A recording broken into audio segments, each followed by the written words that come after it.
Lord सबको जय मसीह की। आइए मेरे भाई बहनों, आज हम इब्रानियों अध्याय 10 पढ़ते हैं, सिद्ध बलिदान। क्योंकि व्यवस्था जिसमें आने वाली अच्छी वस्तुओं का प्रतिबिंब है, पर उनका असली स्वरूप नहीं, इसलिए उनका एक ही प्रकार के बलिदानों के द्वारा जो प्रतिवर्ष अचूक चढ़ाए जाते हैं, पास आने वालों को कदापि सिद्ध नहीं कर सकती। नहीं तो उनका चढ़ाना बंद क्यों न हो जाता। इसलिए जब सेवा करने वाले एक ही बार शुद्ध हो जाते, तो फिर उनका विवेक उन्हें पापी न ठहराता, परंतु उनके द्वारा प्रतिवर्ष पापों का स्मरण हुआ करता है। क्योंकि यह अनहोना है कि बैलों और बकरों का लहू पापों को दूर करे। इसी कारण वह जगत में आते समय कहता है, बलिदान और भेंट तूने न चाही, पर मेरे लिए एक देह तैयार की। होम बलियों और पाप बलियों से तू प्रसन्न नहीं हुआ। तब मैंने कहा, देख मैं आ गया हूँ। पवित्र शास्त्र में मेरे विषय में लिखा हुआ है, ताकि हे परमेश्वर तेरी इच्छा पूरी करूँ। ऊपर तो वह कहता है, न तूने बलिदान और भेंटे और होम बलियों और पाप बलियों को चाहा और न उनसे प्रसन्न हुआ। यद्यपि ये बलिदान तो व्यवस्था के अनुसार चढ़ाए जाते हैं। फिर यह भी कहता है, देख मैं आ गया हूँ ताकि तेरी इच्छा पूरी करूँ। अतः वह पहले को उठा देता है ताकि दूसरे को नियुक्त करे। उसी इच्छा से हम यीशु मसीह के देह के एक ही बार बलिदान चढ़ाए जाने के द्वारा पवित्र किए गए हैं। हर एक याजक तो खड़े होकर प्रतिदिन सेवा करता है और एक ही प्रकार के बलिदान को, जो पापों को कभी भी दूर नहीं कर सकते, बार बार चढ़ाता है। परंतु यह व्यक्ति तो पापों के बदले एक ही बलिदान सर्वदा के लिए चढ़ाकर परमेश्वर के दाहिने जा बैठा, और उसी समय से इसकी बाट जो रहा है कि उसके बैरी उसके पाँव के नीचे की पीढ़ी बने।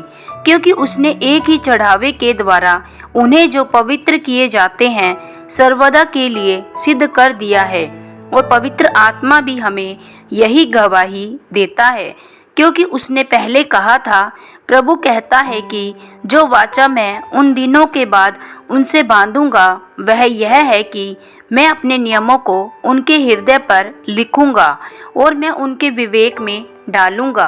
फिर वह यह कहता है, मैं उनके पापों को और उनके अधर्म के कामों को फिर कभी स्मरण न करूंगा। और जब इनकी क्षमा हो गई है, तो फिर पाप का बलिदान नहीं रहा। परमेश्वर के समीप जाएं। इसलिए हे भाइयों, जब हमें यीशु के लहू के द्वारा उस नए और जीवते मार्ग से पवित्र स्थान में प्रवेश करने का हियाब हो गया है, जो उसने पर्दे अर्थात अपने शरीर में से होकर हमारे लिए अभिषेक किया है, और इसीलिए कि हमारा ऐसा महान याजक है जो परमेश्वर के घर का अधिकारी है, तो आओ हम सच्चे मन और पूरे विश्वास के साथ और विवेक का दोष दूर करने के लिए हृदय पर छिड़काव लेकर और देह को शुद्ध जल से धुलवा कर परमेश्वर के समीप जाएं। आओ हम अपनी आशा के अंगीकार को दृढ़ता से थामे रहें, क्योंकि जिसने प्रतिज्ञा की वह सच्चा है। और प्रेम और भले कामों में उस्काने के लिए हम एक दूसरे की चिंता किया करें और एक दूसरे के साथ इकट्ठा होना न छोड़ें, जैसे कि कितनों की रीति है, पर एक दूसरे को समझाते रहें। और जो हम उस दिन को निकट आते देखें, तो त्यों हम भी और अधिक यह किया करें। क्योंकि सच्चाई की पहचान प्राप्त करने के बाद यदि हम जानबूझकर पाप करते रहें, तो पापों के लिए फिर कोई बलिदान बाकी नहीं। हाँ, दंड का एक भयानक बाट जोना और आग का ज्वलन बाकी है, जो विरोधियों को भस्म कर देगा। जब मूसा की व्यवस्था का न मानने वाला 2 या 3 जनों की गवाही पर बिना दया के मार डाला जाता है, तो सोच लो कि वह कितने और भी भारी दंड के योग्य ठहरेगा।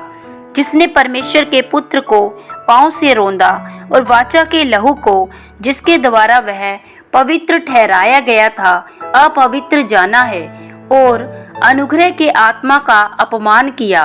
क्योंकि हम उसे जानते हैं जिसने कहा, पलटा लेना मेरा काम है, मैं ही बदला दूंगा। और फिर यह कि प्रभु अपने लोगों का न्याय करेगा।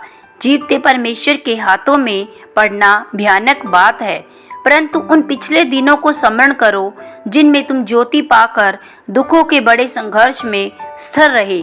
कभी कभी तो यूं कि तुम निंदा और क्लेश सहते हुए तमाशा बने, और कभी यूं कि तुम उनके साझी हुए जिनकी दुर्दशा की जाती थी, क्योंकि तुम कैदियों के दुख में भी दुखी हुए और अपनी संपत्ति भी आनंद से लूटने दी, यह जानकर कि तुम्हारे पास एक और भी उत्तम और सर्वदा ठहरने वाली संपत्ति है।